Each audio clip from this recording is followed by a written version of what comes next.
Welcome, everyone, to the Friday Night Fix, I like to call it. I hope everybody had a great week. I hope you had a good Thanksgiving and got to spend some good time with your family and friends and eat enough, but not too much turkey and dressing and all that good stuff. And now we have another good season to look forward to. Glad to have those of you who are joining us live with us tonight, and those who watch the replay. Glad to have you as well. I've got my 2 cents I want to bring to you here in just a minute, and we've also got a very special guest with us tonight. His name is Joe Belcher. He is a businessman, a community leader, and he now manages a gospel singing group. So we're going to have a good conversation with Joe. But before we get started with him, I want to remind you to like and share our program. If you know someone that knows Joe or would like to hear this broadcast, just go ahead and share it out to them. And we're on YouTube. We're also on Facebook Live tonight. So just like and share, and we'll be glad to have you chat with us. You can also chat with us. I'll try to answer your questions if you have any for me or for Joe. So before we get started with our interview with Mr. Joe Belcher, you know what time it is. It's time for my 2 cents. So we'll bring it on.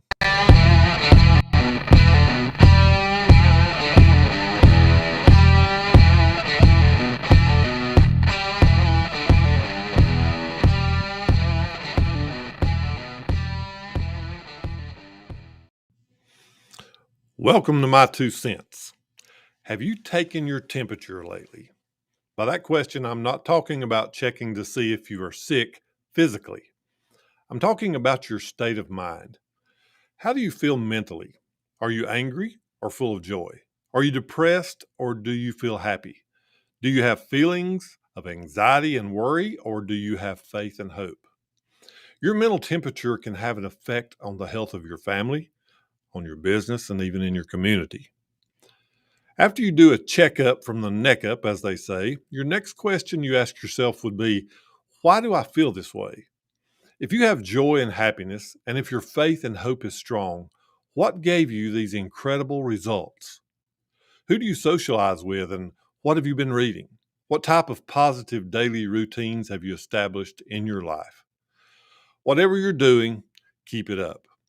Now, on the other hand, if your mental temperature shows that you have feelings of anger, hate, worry, and anxiety, then you have some work to do.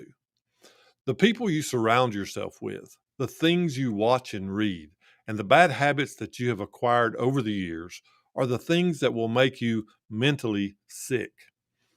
You need people around you who have a positive outlook on life, those who are willing to give of themselves, those who are forgiving, and those who show grace. If you happen to be one of those people, I want you to know this. You are a very important person. If you look and listen to news media, you might think that there are only two sides. That is a lie. The third side is those people who think for themselves, those who are willing to do whatever it takes to find a solution. Solutions are not convincing someone who has a different opinion that you are right. A solution is found when a problem is solved. Solution-minded people are wise. In looking to solve a problem, they will come up with something that is sometimes right in front of everyone's eyes. The reason the solution has not been seen by so many people is because so many people are walking in darkness. King Solomon was a wise king who handled pressure intelligently. When two women came before him, one of whose baby had died, and the other claiming that the grieving mother had stolen her baby, King Solomon's solution was to cut the baby in half and give each mother half of that child. Now, King Solomon knew that he was not going to do this, but in his wisdom, he knew that the real mother would not ever want this to happen. As she stepped forward to save the child's life, in his wisdom, King Solomon knew that this woman was indeed the real mother. Then he had a solution. Walking in wisdom with your eyes open will bring about a solution to the problems that have stifled your life. Solutions can cause people to make good choices without being forced. Change your bad habits to good ones. Listen to and read things of a positive nature. Surround yourself with people who have more knowledge and wisdom than you. You will find then that your mental temperature is under control and the health of your life has improved. And that is my 2 cents. Drop in a comment. I would love to hear from you.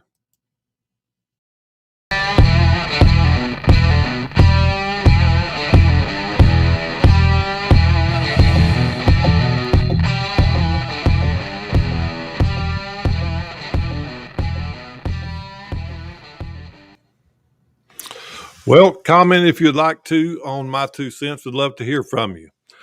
Okay, we're going to get on to an interview. Been looking forward to talking to this man for a couple of weeks now. His name is Mr. Joe Belcher. He's a businessman, he's a community leader, and he is a manager of a gospel singing group. We'll bring him on. Joe, welcome to the Friday Fix. Glad to have you. Hey, Charles. Good to be with you Good this to see evening. you. And during Christmas time and Thanksgiving, we're kind of in between, and I'm a little sleepy right now. Too much turkey, I guess.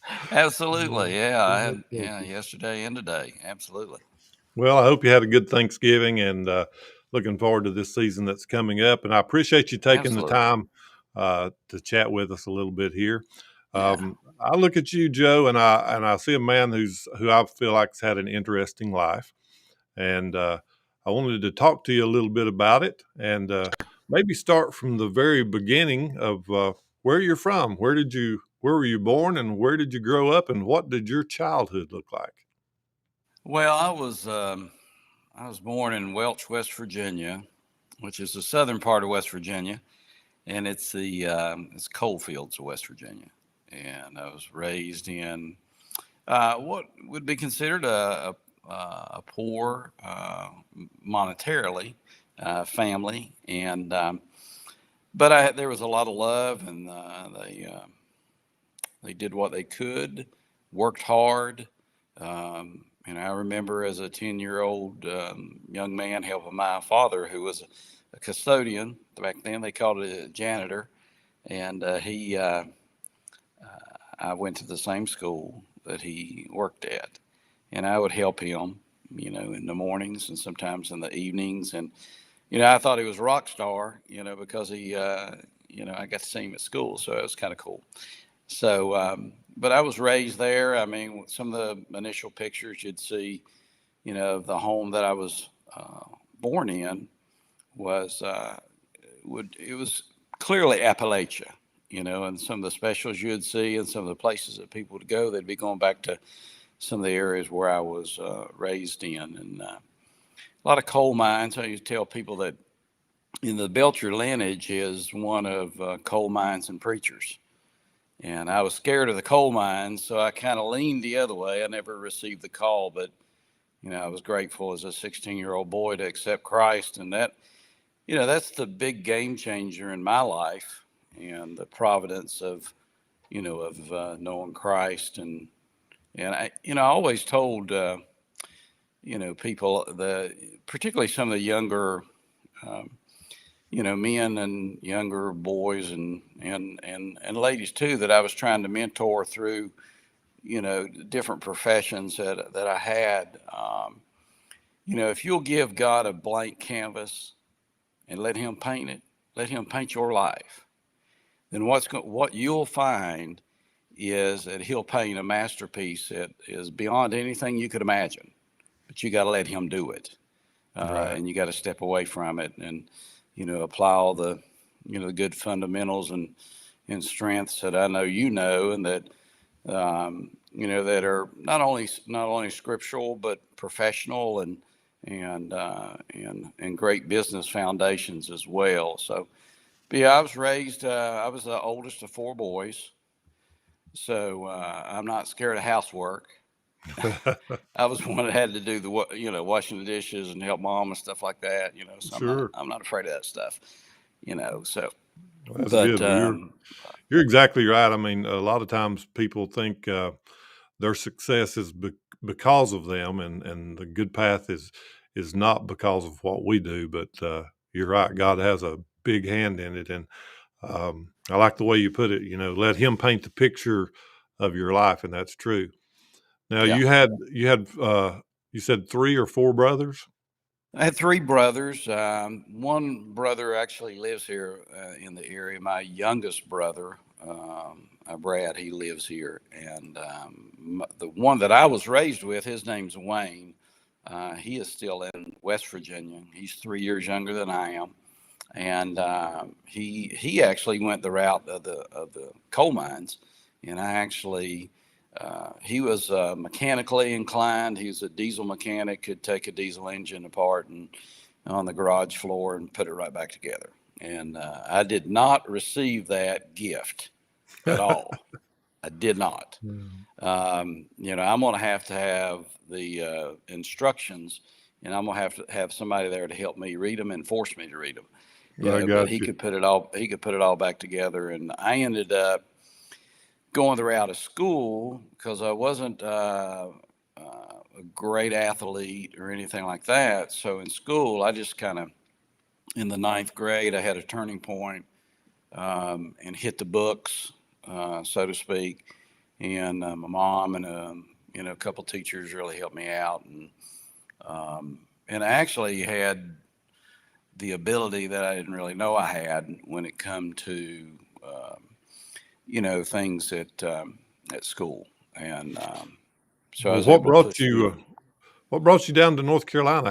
Was it school that brought you down here? How did you land in the Tar Heel State? No, I came. My wife Rita, and that's spelled with an E. Um, she and I were married in 1975, and back then I'd bought a little. We had bought a little mobile home, and we thought it was was a castle, and it was small, but it was home. It was we loved it, and I was actually working at a service station. That's what I did when I was in college, and that was my first job. And and I came home one night and got invited to Rita had invited us to this dinner to go cookware, and I ended up selling cookware. And then I sold a guy set of cookware that was in the mobile home business, and then he said, "Hey, you need to come do this." And I'm like, by then I graduated from college. I graduated with a marketing and management degree, and so I graduated in around 70. I graduated in the summer of 77, and he just hounded me to come and work for him. And so I finally did. In 78, I got in the manufactured housing industry in sales. I loved it. Man, it suited me, and it gave me an opportunity to study, and I did. I became a student of it. I took and I studied. I learned the skills of how to build value in a product. I learned the skills of how to, in a conversational manner, find the needs and wants that a customer might have, and then find something that would fulfill that, and then give them an avenue to buy it. And did that for a couple years, and then there was a store that came open in North Carolina, in Asheville, well, in Candler, and it was west of 40. And I came down in January of 1980. Rita and I did. We brought our little single wide down and put it in mobile home park, and we thought we was in Atlanta, Georgia. We was in this big old park, had a swimming pool in it, and we just thought it was something else. So we came down, and I took a store, which was Crossland Homes at the time, and I was young gun, 25 years old, managing a store, wide open, and had a lot of fun, and started hiring and mentoring some people, and it just put me on a track in that industry to grow. And 1980, about 84, the president of that company heard me give a instructional presentation to some managers, some young managers, on how to run a store, how to build your team, how to improve your inventory and different things. And so he offered me a regional manager position, and we had to move, which was the most difficult thing we've ever done in our lives. We bawled and didn't really know what the Lord wanted us to do, but he never told us no, and he had always opened good doors for us, because he didn't tell me no.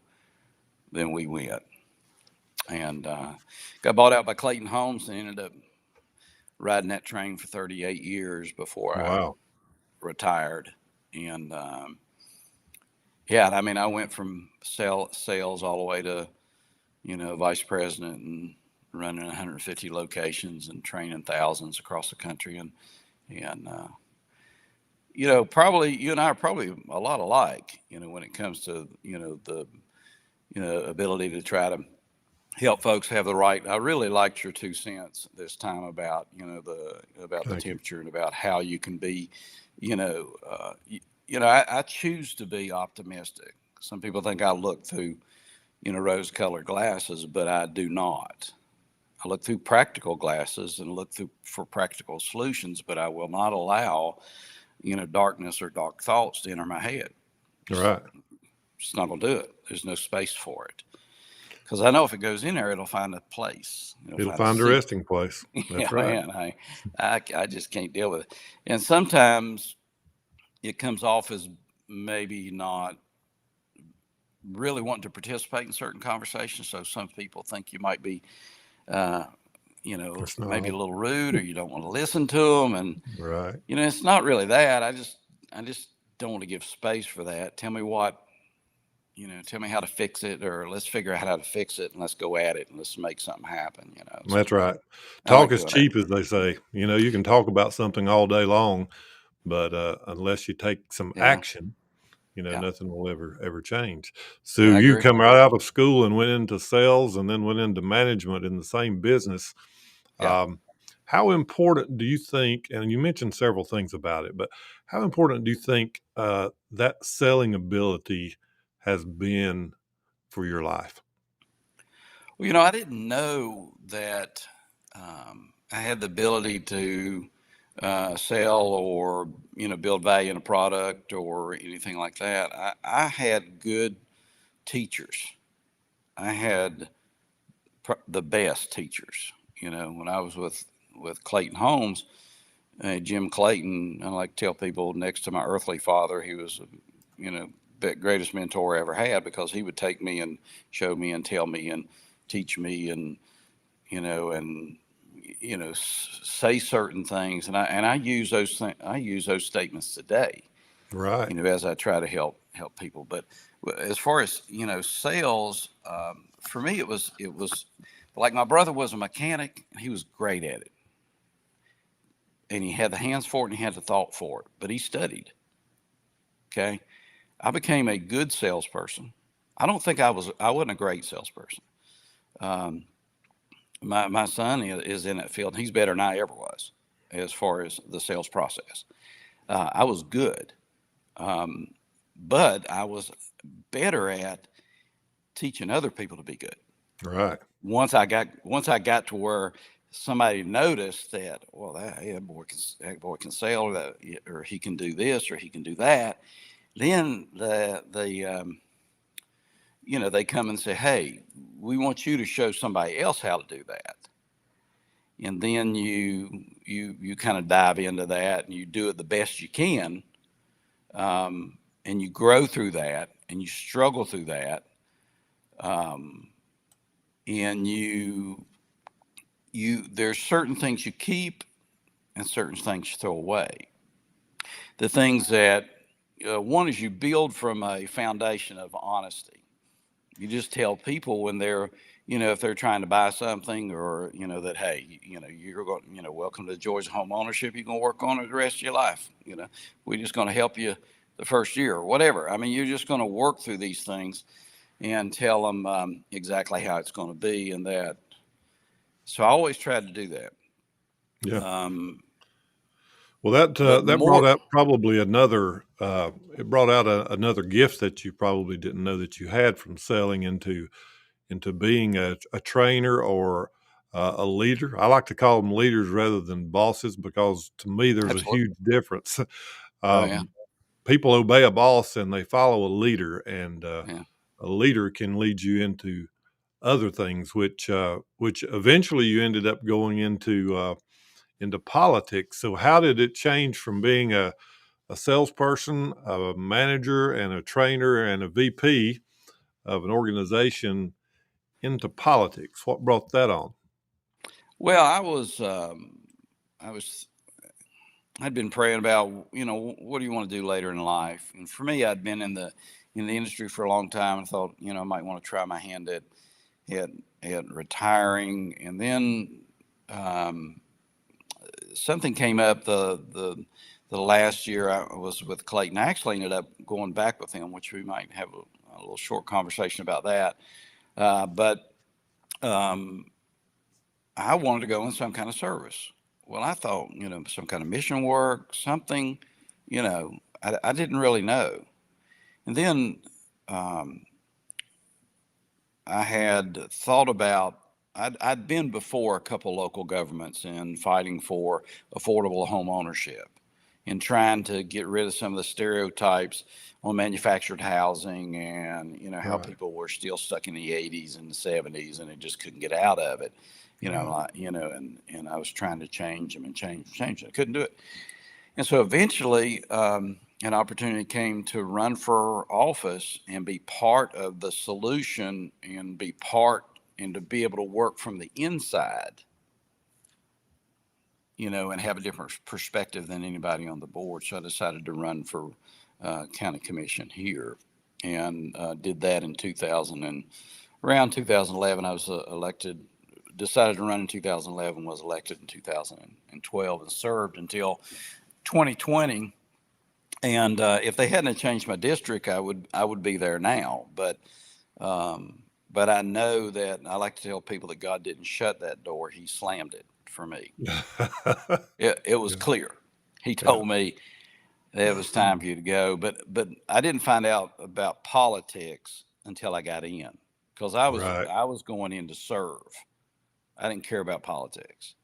Well, that's a Only good thing point. I didn't If, care. and I think there's probably been a lot of politicians that probably had that mindset that you had. I want to go in and change things, Yeah.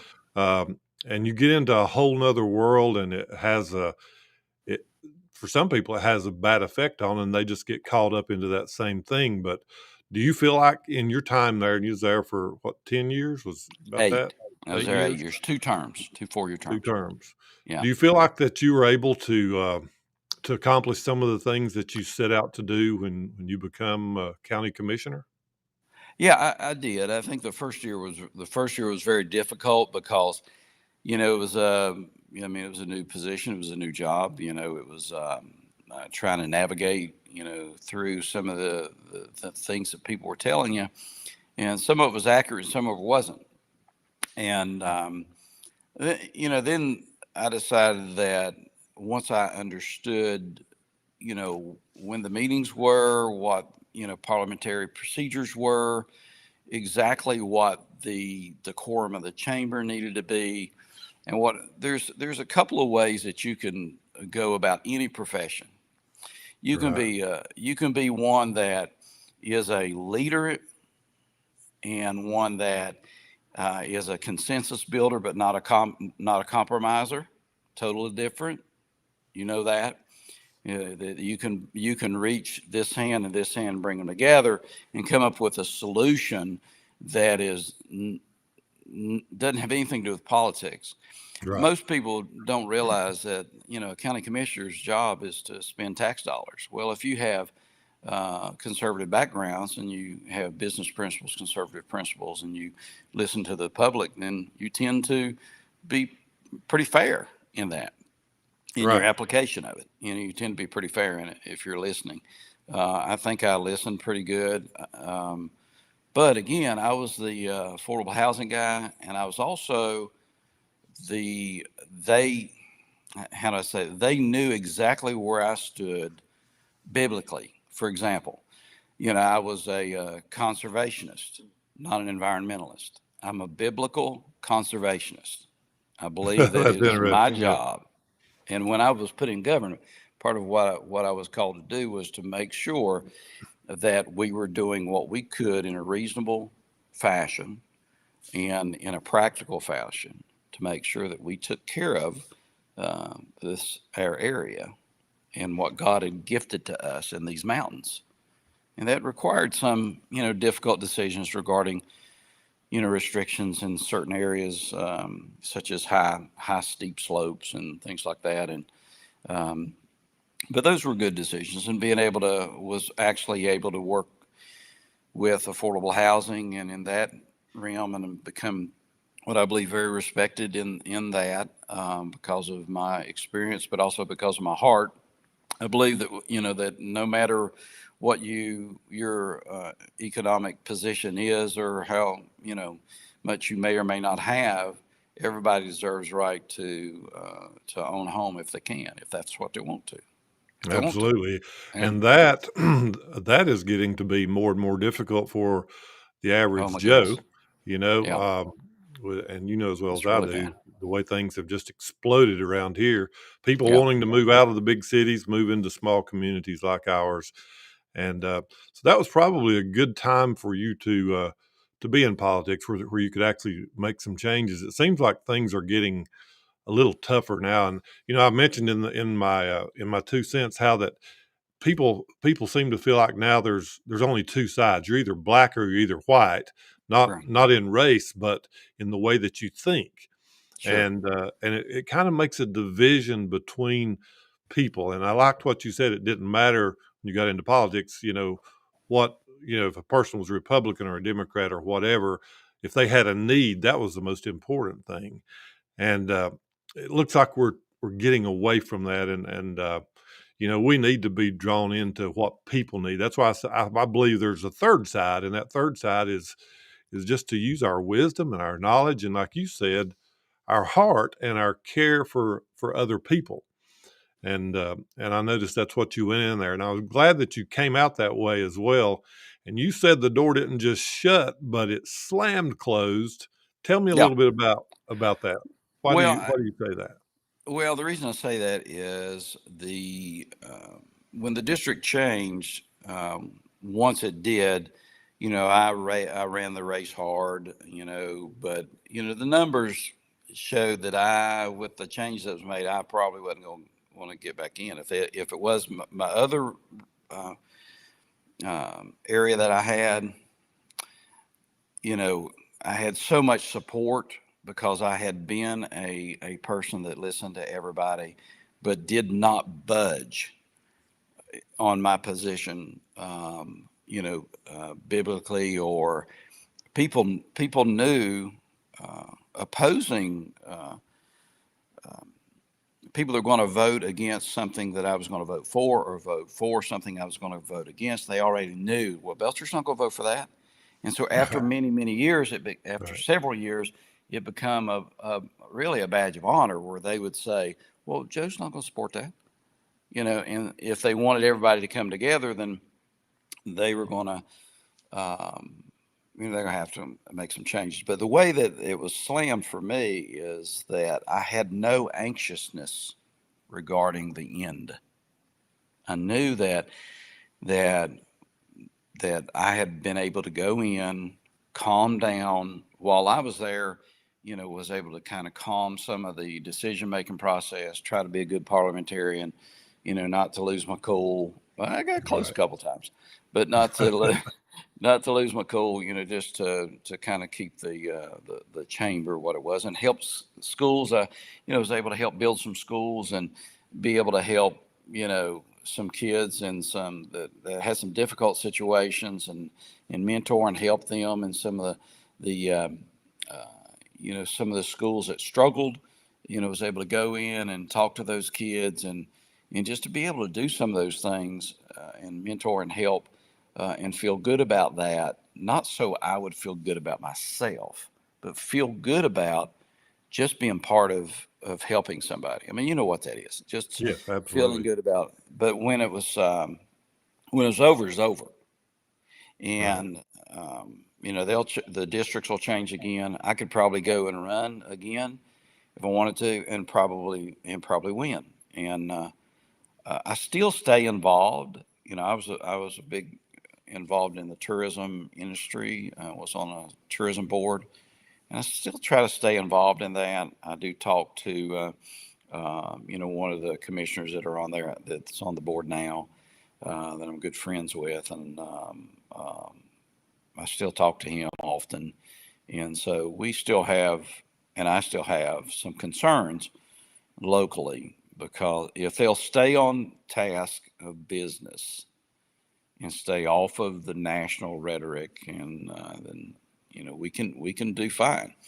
But if we're chased by every wind of doctrine, if we're blown to and fro by every new thing that pops up that we think we have to handle, and that government's the best way to do it, it's just not. You and I are the best way to handle it.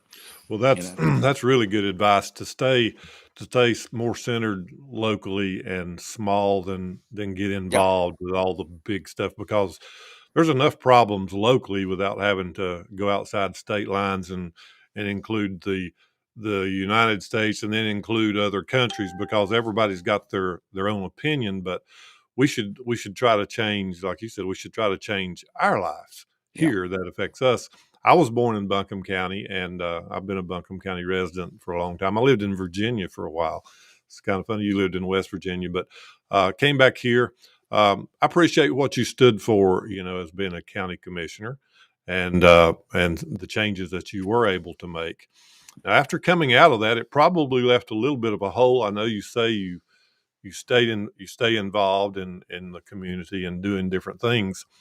But you went down another path that was a little different. I know your daughter is a singer, a gospel singer, and somehow you got into to managing their group. Tell me just a little bit about that. What brought that on?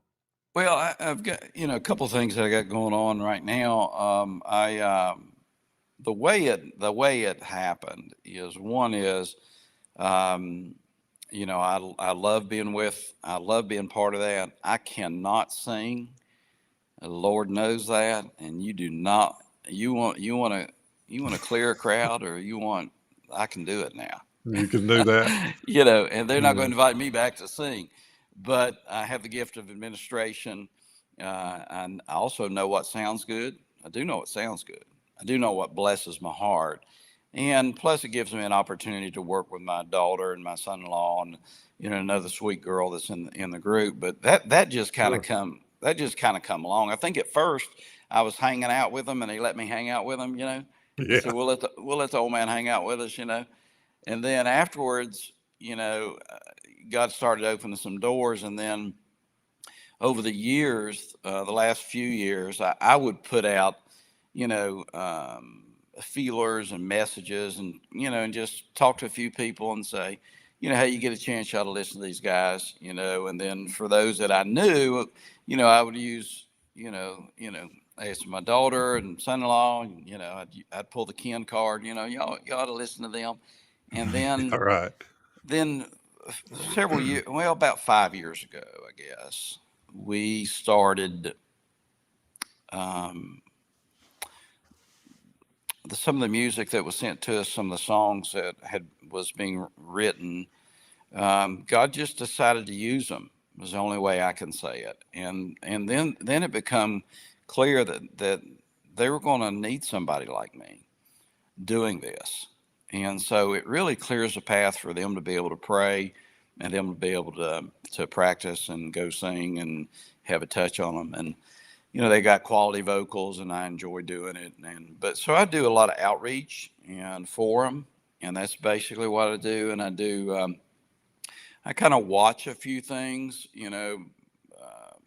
that is helpful. But I mean, I'm just glad to be part of it. I actually ended up got a call from Clayton. I ended up going back with them about 6 months ago, and I do some advisory stuff, for the company, and trying to grab this hand and bring them together. Still the same type of stuff, but. Well, it's important to stay busy when you're in the retired status. I recently retired myself, and when I said, I really don't want to retire because everybody I know retired, sit down on the porch and died. And that's, Well, I wanted to stay busy, you know? well, I'll tell you the other thing happens when you retire. If you walk away from a job where the Lord's blessed you and you're doing well, and and that income's coming in. Well, when you shut that door, Cuts the money every spigot morning you off. get up, and everywhere you go, every time you start your car, it's costing you money. You're not going That's nowhere right. to make money, right? It's That's costing you right. money. So it takes a little bit more than what we think to retire. So That's you true. want to but you always need to be willing to work, Right. and it's okay to work. It's Sure. good to it's good to plus I need it. I mean, some folks they touch things that turns to gold and things like that. I got to work at it. But with Fields of Grace, it gives me an opportunity to, imagine, I'm 66 years old, and I get the opportunity to go, and I travel with them a good bit. And I get the opportunity to go travel with my daughter. I mean, really? Yeah, that's oh my gosh, that was shot Looks in like my a garage. I'm like, well, we just got that thing put up. What do y'all think? Holy cow! Uh, that Yeah. was a boy. You've been searching hard for Yeah, I've been looking around just a little you've been bit. searching hard. But Yeah. so I get.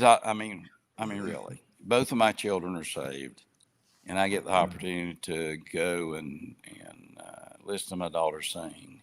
That's good. And really, is that a Yeah. bucket list deal?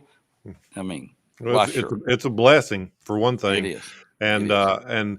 and it was a kind of a double blessing. It's how I met you. Yeah, My Nathaniel that sings with you guys, you call him Nate, is my brother-in-law. So that's right. that put you and I in touch with each other, and Yeah. I've learned to respect you as a man of action and one that has some knowledge, and that's why I wanted to talk to you. I wanted to see, you know, where you come from and how you got to where you are now. Um, Well, one thing I love to ask people every time I talk to them, Joe, is what does success mean to you? well, success to me how has your character grown? What do people say about you? Can you walk into a grocery store and people say hey to you because they want to? And they can talk to you and you can have a kind conversation with them, whether they're in the church, out of the church, where they're at, where they're from, what they look like. It doesn't matter. Have you had an opportunity in your lifetime to pay attention to your character? I've always said, I don't know where I got this from, but I used to tell, you know, young men that, I've been married for 46 years to my first date. I've been 50 years with her. She's a godsend. But, people say, well, I have my rights and I have this. And well, that's true. You do. But you're one decision away from affecting generations. Right on. Generations. So we're Hmm. accountable to our, children and grandchildren. And so we want to, doesn't mean we're going to be flawless. Doesn't mean we're not going to make mistakes. We are. So we should tell them, we should show it, but it's your character. That's the thing that, you want to try to protect. And I believe with the Lord's strength and wisdom, I might drive a few people crazy, in certain situations, but I believe that he's allowed me to live a full life, and one that is honorable before him. And I struggle, so much privately that that I really want to please him publicly. I want to make sure I got a good testimony out there. And so, at the same time, I think that taking time, not only take time for yourself, have that opportunity where you can refuel, have your little spot where you can go, but just take active time with your family and your friends, and and have time for the big rocks. You'll miss some things, but do your best to be there, and establish some great memories. But I think character is the key to this whole deal. And You're there's a right. whole lot there's a whole lot of people's worked a whole lot harder than I have, and a whole lot smarter than I have. But I've been very, very blessed Well, to have. Yeah. character and integrity. I look at a struggle. I mean, success in all of those ways, and a lot of people are turned off by success because when they hear that term, it's been associated with a lot of money, a lot of fine cars, jewelry, all the big trips, Yep. and things like that. And I truly believe everybody has their own success. To try to reach and be the best person that you can possibly be. And I know, and I'm sure you do too. You know several millionaires. I know some personally, and the ones that I know have made a big impact in my life, not with their money, but in what they do for other people. And I believe, to keep building on success, you have to keep giving. The more you give, the more you get. And you know the saying as well as I do, or the scripture, you can't outgive God. Oh yeah. And if people have that as part of their motivation to be successful, to always give and help other people, Yeah. it just furthers them along. I had a.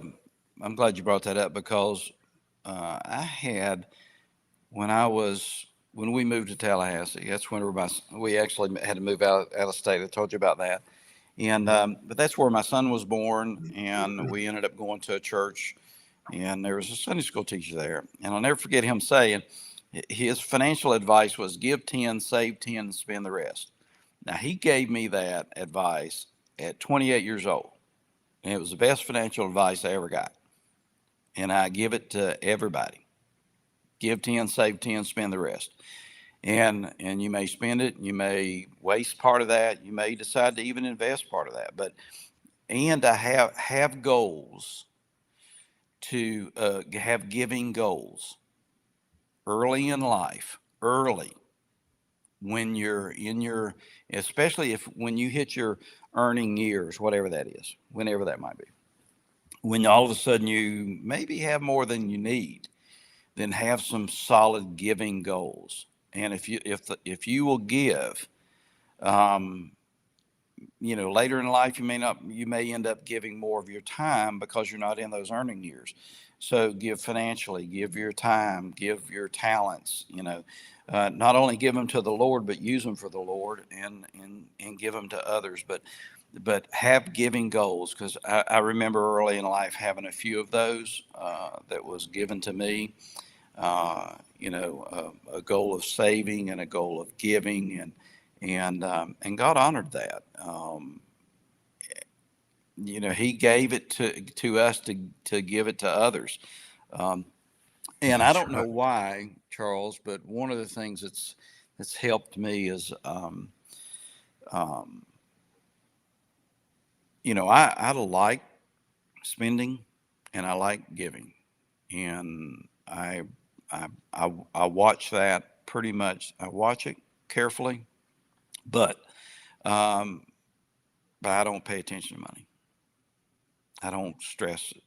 I don't. It's there. It's got to go out. You got to check the boxes. And you got payments. You got this or the.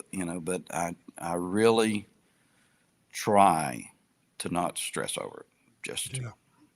just You know just that go do. applies. That applies to money, and it applies to other gifts and talents too. The things that we have were not meant. We didn't get them from God to just sit on. Right. We receive things so that we can give it out. What good is it? It's like money. You can get all the money in the world, and if you do nothing with it, it will rot with you. And as you have other gifts and talents as well, if you share them, it's going to do a lot more by giving than it would ever be just by you holding on to it and keeping Oh it for yeah, yourself. absolutely. And the 8 years that I spent in public service was a gift back to an area that I loved and wanted to try to help and do, and and again had the opportunity to um, to advocate for and build a school that my grandson was the in the inaugural class, and so memories like that. But it didn't come from wanting. It really comes from giving. What's the Right. best? I mean, trying to give back, and I wish you know, if you can wish for a lot of kids or young people wish for money. Well, don't wish for that. Don't wish for that. You know, ask ask God to give to load your boat so you can give it away. So you can give it away. And like I said, you go Right. back to that blank canvas. And I didn't know Amen. that until I was about 40. I didn't really get it until around then, 35, something like that. But Yeah. 28, got some good foundations, but I didn't really get it until later. And, like you said, we've heard it preached many times, son, you can't outgive God. Well, it's true. It's true financially, personally, time wise, talent wise, work ethic, character. Give it Right. back to him. He'll give it back to you. He will, and multiply it. And there's Hmm. no need for anybody. Um, those of you who watch and listen to this, there's no use for people to say, I don't have anything, because if you really look, I'm really big into gratitude, and I believe that is one of the Yeah. most powerful weapons that you can have. And a lot of times we skip over some of the most precious things that we have, looking for something bigger. And those small things that we have are what a lot of people don't have. And so, yeah, just being thankful for what we've got, and that's good advice that you give. Always have that giving heart, and it will come back to you. It will come back. Yeah. And and the other thing too is that, unfortunately, we look through our eyes that we have are imperfect. So when we look at people, we tend to look at what they have, maybe financially or whatever, to think that they're blessed.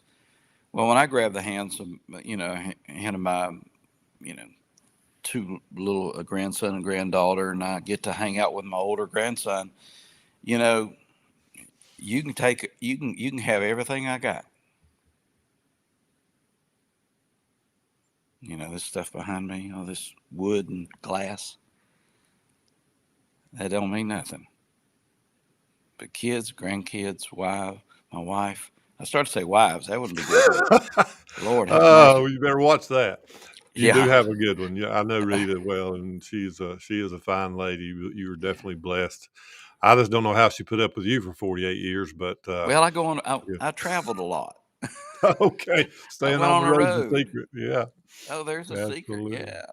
Yeah. I went on the road. I'd go on the road for a few days and come back. And she'd be glad to see me. I'd be glad to see her. And I learned at a young age when I got back to not try to change anything that she had done. Yeah, just accept it. Well, she had Just handled accept it. it. She had Yeah, handled it. So, you know, but no, I'm blessed. You are too. You got a great family and just sweet people. And I know you're thankful. And I really like I love the name of your program because it's true, struggle, grow, succeed. I mean, it is a struggle. So, I just encourage people to not be alarmed by the struggle. absolutely. Just embrace it and roll with it. I mean, Embrace it. yeah, man, it's fine, but don't It be is. emotional in it. Just check the boxes, move along. You know, Absolutely. and I tell managers that now. I'm actually back, you know, and I end up usually taking care of some of the most difficult situations with the company now. And but it's kind of fun. And some managers are emotional. I just tell them check the boxes, check a boxes, check a box. Yep. Process. Everything is about a process, Yeah, and stick it's with true. it. And you had to learn that in sales. That's one of the first things that I learned. You stick with the process, whatever it is in your life. it won't fail you. You find something that works, just keep doing it. And it's always been there. We were talking about, I appreciate you sharing all this stuff. It's been really, really good to talk with you. Talking about the Fields of Grace and the little Yeah. singing group, I'd like to get them on here and talk to them. I know I've heard them sing many times. Great, great group, and they bless a lot of people's hearts. And I want to get them on here because I know they have their own stories. And this program is kind of designed. I interviewed my son first because I said I'm going to practice on you just in case I make a bunch of Well, that's mistakes. cool. So I interviewed him and then some other people, some authors, and I wanted to interview you because you had a wide array of things that you've done in your lifetime, and so I like getting different type of people on here. So maybe they'll agree to join me one Friday night when they're not busy singing, and chat with them a little bit. Yeah, I think it would be fun. I mean, they've been together for a while, but they really started. I mean, the group started. The ministry kind of went to another level probably about 5 years ago, and I'm really, I'm proud of them in the Lord. I'm their biggest fan. A lot of folks love them, but I'd challenge them to love them the way I do. I love those kids. They can sing, and they got a good ministry. They got great vocal talent. They worked on it. I mean, if from the beginning until now, they are much improved. They were good at the beginning, and I think they have great vocals now. They have they release songs. We put them out nationally. We had our highest charting song this last cycle, which was number 12 in the nation, which is a song that Wow. Leslie leads, which is a great song for your show. He won't just get me by. Won't just get you by. He'll see you through. Right. And which is a lot of what your show's about. Struggle and grow, and God's gonna put you there no matter what. But and really, a lot of people think when we post or we talk about charts, what people have to understand about that is at the beginning, when you see your group and you see the name out there on a national chart or in the Singing News or Scoops or whatever the magazine is, you go, oh, that's really cool. And it is. But after that, the reason you do it is because if your song is at 12 in the nation, in order to be able to get there, thousands and thousands of people had to hear it. Right. So that's why you invest the money, and a lot of people don't realize that it's they say if you want to be a millionaire in gospel music, start with 2 million. Yeah, you gotta have it to start, right? Yeah. Uh, But that's so that's true. it's But you have to market anything. I mean, what if people didn't market the good things? It would be limited to very small amount of people getting to have that knowledge or hear it. And so, yeah, I mean, you get something good, you get a good word, you get a good song, you get a person that's good. You want everybody to hear them, and that's the yeah. whole idea. The more, Well, the more, the I mean, you better. got the greatest message known to man, the gospel. It's just delivered in song, and so you want it delivered. And if you're in that ministry, you want it delivered with power, and you want it delivered often, and you want everybody to hear it. You know, sure, I've got personal ties, to the group, but you know, the message is not about us. The message is about the Lord and about what He can do and how He can change people and how He can change their hearts. And singing prepares people for that. And this year has been our most fruitful year in difficult times. 2021. We've seen more souls saved. We've seen more. We've had, to use your word, success. We've had good radio success. Our best radio year was in 2021.